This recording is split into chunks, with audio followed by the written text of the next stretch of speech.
علیکم ورحمۃ اللہ وبرکاتہ۔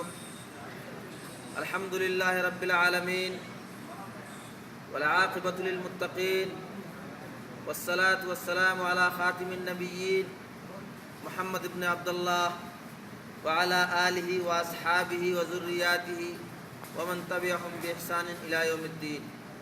اعوذ باللہ من الشیطان الرجیم، بسم اللہ الرحمن الرحیم۔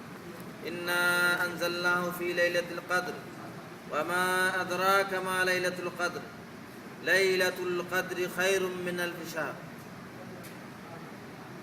دینی بھائیوں، یہ رمضان المبارک کا خیر سے بھرا ہوا مہینہ، برکت سے بھرا ہوا مہینہ، رحمت سے بھرا ہوا مہینہ گزرتا جا رہا ہے۔ قریب ہے کہ ختم ہو جائے، پورا ہو جائے 29-30 تاریخ، کیونکہ آج 24 رمضان ہم نے پورا کر لیے ہیں۔ اللہ سبحانہ و تعالیٰ اپنے کلام پاک کے اندر ارشاد فرماتا ہے انا انزلناہ فی لیلۃ القدر، یقیناً ہم نے اس کو لیلۃ القدر میں نازل فرمایا۔ وما ادراک ما لیلۃ القدر، تمہیں کیا معلوم کہ لیلۃ القدر کیا ہے؟ کسے لیلۃ القدر میں اللہ سبحانہ و تعالیٰ نے نازل فرمایا؟ کلام پاک کو۔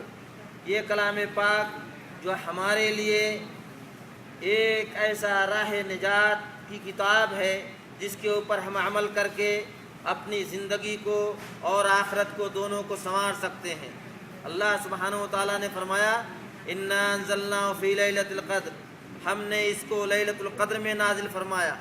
اور ام المومنین حضرت عائشہ رضی اللہ تعالی عنہ اس لیلۃ القدر کے تعلق سے حدیث میں بیان فرماتی ہیں کہ اذا دخل عشرہ، جب آخری عشرہ داخل ہوتا تھا رمضان کا، تو رسول اللہ صلی اللہ علیہ وسلم کی حالت کیا ہوتی تھی؟ شد میں ازرہ، اپنے کمر کو کس لیا کرتے تھے، اپنے آپ کو تیار کر لیا کرتے تھے، الرٹ کر لیا کرتے تھے۔ وہ احیا لیلہ، اور اپنی راتوں کو جگایا کرتے، راتوں رات جاگا کرتے تھے رسول اللہ صلی اللہ علیہ وسلم۔ وَأَيْقَظَ أَهْلَهُ، اور اپنے ساتھ میں اپنے اہل و عیال کو بھی جگایا کرتے تھے۔ دوسری حدیث پاک کے اندر رسول پاک صلی اللہ علیہ وسلم نے فرمایا من قام لیلۃ القدر ایمانا واحتسابا غفر له ما تقدم من ذنبه، جس نے لیلۃ القدر کو قیام کیا اس نیت سے کہ اللہ سبحانہ و تعالیٰ اس کو ثواب دے گا، ایمان کی حالت میں اللہ سبحانہ و تعالیٰ اس کے پچھلے تمام گناہوں کو بخش دیتا ہے، معاف فرما دیتا ہے۔ اللہ سبحانہ و تعالیٰ نے فرمایا وما ادراک ما لیلۃ القدر، یہ لیلۃ القدر کے بارے میں تم کو کیا معلوم کہ یہ چیز کیا ہے؟ لیلۃ القدر خیر من الف شہر، لیلۃ القدر 1000 مہینوں سے زیادہ بہتر ہے۔ 1000 مہینے کا اگر آپ تخمینہ لگائیں گے تو اس اعتبار سے تقریباً 83 سال 4 مہینے ہوتے ہیں، 83 سال 4 مہینے پورے ہوتے ہیں۔ اگر کسی کو یہ لیلۃ القدر کا مہینہ مل گیا تو سب سے بڑا خوش قسمت ہوگا۔ ابو ہریرہ رضی اللہ تعالیٰ عنہ کی حدیث ہے، فرماتے ہیں کہ رسول پاک صلی اللہ علیہ وسلم نے فرمایا الصوم جنہ، روزہ انسان کے لیے ڈھال ہے۔ جب یہ مہینہ آتا ہے تو ایک فرشتہ اعلان کرتا ہے اے عبادی الخیر اقبل، اے خیر کے چاہنے والو آگے بڑھو، یا عبادی الشر اقصر، اے شر و فساد کے پھیلانے والو رک جاؤ۔ فرشتہ اعلان کرتا رہتا ہے یہاں تک کہ مہینہ پورا ہو جاتا ہے۔ یہ مہینہ نہایت ہی خیر و برکت کا مہینہ ہے دوستو۔ تقریباً ہم اور آپ نے 24 رمضان پورے کر لیے ہیں، 6 رمضان یا 5 رمضان اور بچے ہوئے ہیں۔ اس کو ہمیں اور آپ کو غنیمت جاننا چاہیے، اس آخری عشرے کے اندر اپنی عبادات کو بڑھا دینا چاہیے۔ کیا پتہ آنے والا رمضان ہمیں میسر آئے یا نہ آئے، اس کو غنیمت جان کر کے اللہ سبحانہ و تعالیٰ کی ذات سے توبہ استغفار کرنا چاہیے، اچھے اعمال کے لیے عہد کرنا چاہیے اور برے عمل سے بچنے کی کوشش کرنا چاہیے، کیونکہ جس نے یہ خیر کو گنوا دیا اس سے بڑا نامراد اور کون ہوگا۔ اور حدیث جو ہے آگے اللہ سبحانہ و تعالیٰ نے فرماتا ہے لیلۃ القدر خیر من الف شہر تنزل الملائکۃ والروح، اس رات کو آسمان سے بے تحاشا فرشتے نازل ہوتے ہیں، یہاں تک کہ جبریل امین بھی نازل ہوتے ہیں۔ فیہا بإذن ربہم من کل امر، آسمان سے فرشتے نازل ہوتے ہیں، یہاں تک کہ زمین کے اوپر میں جگہیں کم پڑ جاتی ہیں، اپنے رب کے حکم سے نازل ہوتے ہیں، زمین کے اوپر میں جگہیں کم پڑ جاتی ہیں۔ دوستو اس کو ہمیں اور آپ کو غنیمت جاننا چاہیے، اس کے اندر جو بھلائیاں ہیں، جو خیر ہیں، خصوصاً سعودی عرب کے اندر میں یہاں پہ تو الحمدللہ آخری عشرہ پورا کا پورا لوگ قیام کرتے ہیں، جاگتے ہیں۔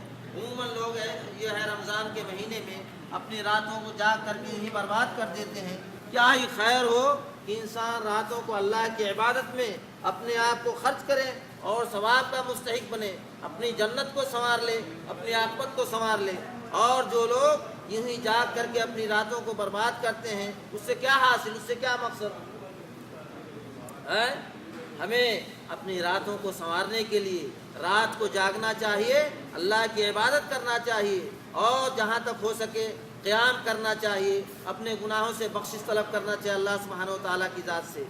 اور ساتھ ہی اس بات کا یہ بھی عمل کرنا چاہیے کہ صدقۃ الفطر کے تعلق سے سیدنا محمد رسول اللہ صلی اللہ علیہ وسلم نے فرمایا، حضرت عبداللہ ابن عمر کی حدیث ہے، عبداللہ ابن عمر رضی اللہ تعالیٰ عنہ نے فرمایا، لقد فرض رسول اللہ صلی اللہ علیہ وسلم صدقۃ الفطر على كل عبد والحر من ذكر و انثى من صغير وكبير صاعا من تمر وصاعا من شعير۔ عبداللہ ابن عمر رضی اللہ تعالیٰ عنہ نے فرمایا کہ رسول پاک صلی اللہ علیہ وسلم فرماتے ہیں، ہر ایک بندے کے اوپر صدقۃ الفطر فرض ہے، صدقۃ الفطر فرض ہے، چاہے وہ غلام ہو، چاہے آزاد ہو، چاہے چھوٹا ہو، چاہے بڑا ہو، چاہے امیر ہو، چاہے غریب ہو۔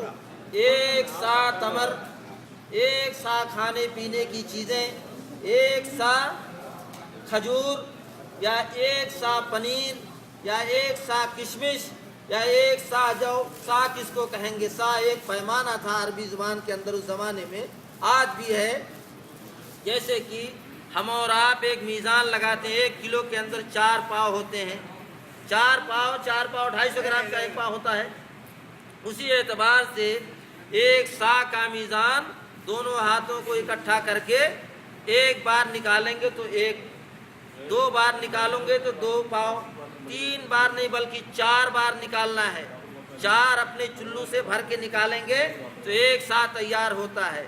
اس کے اعتبار سے انسان کی جو عام کھانے پینے کی غذائیں ہیں، پیسہ نہیں، ہاں اگر ہمارے پاس میں پیسے کی جو ہے غذا نکالنے کی سہولیات نہیں ہیں تو یہاں پر بہت سارے ایسے ادارے ہیں جس کے اندر آپ لے جا کر کے اپنے صدقۃ الفطر کے پیسے کو، جتنا ان لوگوں نے نصاب لگا رکھا ہے اتنا لے جا کر کے وہاں جمع کر دیں، تاکہ وہ لوگ آپ کو اس پیسے کو مستحقین تک پہنچا دیں۔ بھائیو بات کو غور سے سنیں، یہ آپ کے لیے ہے، حتیٰ کہ انسان کا وہ بچہ جو پیٹ میں ہے اگر چاند رات کو بھی پیدا ہوا ہے تو اس کے بارے میں بھی یہ حکم آتا ہے کہ اس کا بھی آپ صدقۃ الفطر نکالیں گے۔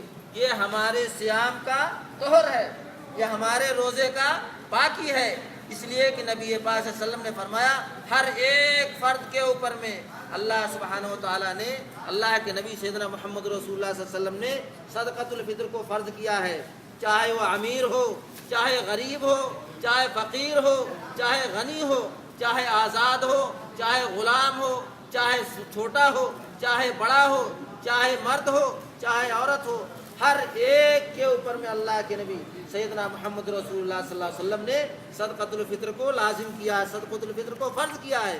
اور یہ صدقۃ الفطر ہمیں اور آپ کو چاہیے کہ عید کی چاند دیکھنے سے لے کر کے نماز پڑھنے سے پہلے پہلے اس کو ادا کر دیں، نماز پڑھنے سے پہلے پہلے اس کو ادا کر دینا چاہیے۔ یہی حکم ہمارے نبی نے دیا ہے اور اسی حکم کے اوپر ہمیں عمل کرنا چاہیے۔ تیسری چیز کیا ہے دوستو، ہمارے لیے علم سب سے اہم اور ضروری ہے۔ علم کے تعلق سے انبیاء کرام نے اللہ سبحانہ و تعالیٰ سے دعا مانگا، صحیح حتیٰ کہ سیدنا محمد رسول اللہ صلی اللہ علیہ وسلم کو اللہ سبحانہ و تعالیٰ نے حکم دیا وَقُلْ رَبِّ زِدْنِي عِلْمًا، اے نبی آپ اپنے رب سے دعا کیجئے، الہ العالمین ہمارے علم میں اضافہ فرما۔ اور یہ علم ایک ایسی روشنی ہے جو ہمارے اعمال کے اندر اصلاح پیدا کرنے کی سب سے اہم سبب بنے گی۔ جو لوگ بغیر علم کے یوں ہی سرسری یوں ہی منمانی عمل کرتے چلے جاتے ہیں وہ سب سے بڑے گھاٹے اور خسارے میں ہوں گے۔ اس لیے علم ایک روشنی ہے جس کو پا کر کے، جس کو حاصل کر کے انسان کو دین پہ چلنا آسان ہو جاتا ہے، اور دین کے احکامات اس کو پتہ ہو جانے کے بعد میں انسان حرام سے بچنے کی کوشش کرتا ہے، حرام سے دور رہنے کی کوشش کرتا ہے، حلال کو اپنانے کی کوشش کرتا ہے، اور برائیوں سے بچنے کی کوشش کرتا ہے، بھلائیوں کی طرف اس کی رغبت ہوتی ہے۔ اس کو پتہ ہوتا ہے اطاعت کیا ہے، رسول پاک صلی اللہ علیہ وسلم کی جو ہے اتباع کیا ہے، اللہ سبحانہ و تعالیٰ کے احکامات کیا ہیں ہمارے اوپر۔ ان سارے چیزوں کی پتہ ہو جانے کے بعد انسان کو عمل کرنا آسان ہو جاتا ہے۔ دوستو اس زمانے کے اندر، خصوصاً یہ جو دور ہے، اس زمانے کے اندر کوئی بھی آدمی یہ کہہ کر کے نہیں بچ سکتا کہ ہمیں اس کا پتہ نہیں تھا۔ دوستو علم حاصل کرنے کی کوشش کرو تاکہ اعمال میں اصلاح پیدا ہو، انداز ایسا ہو کہ انسان عمل کرے تو ایسا لگے کہ اس کو پتہ ہے، اس کو معلوم ہے۔ دوستو ہمیں اور آپ کو چاہیے اپنے اعمال کی اصلاح کریں، اور اپنے بھائیوں کے ساتھ میں، دینی بھائیوں کے ساتھ، غیر دینی بھائیوں کے ساتھ میں بھلائی کرنے کی کوشش کریں، اور ہمیشہ بغض سے، حسد سے، کینہ کپٹ سے بچنے کی کوشش کریں۔ بھلائی کے ساتھ میں لوگوں کے ساتھ خندہ پیشانی سے پیش آئیں، جب بھی بات کریں بھلی بات کریں، اور جو بھی بات کہیں اچھی بات کہیں، تاکہ کسی کو تکلیف نہ محسوس ہو، کسی کو پریشانی نہ محسوس ہو۔ اللہ سبحانہ و تعالیٰ سے دعا ہے الہ العالمین ہمیں اپنے اعمال کی اصلاح کرنے کی توفیق عطا فرما، ہمارے اس روزے کو قبول فرما، اور ہمیں علم کی طرف رغبت عطا فرما، اور الہ العالمین ہمارے گناہوں کو معاف فرما۔ وصلی اللہ علی نبینا محمد وعلی آلہ واصحابہ اجمعین۔ السلام علیکم ورحمۃ اللہ وبرکاتہ۔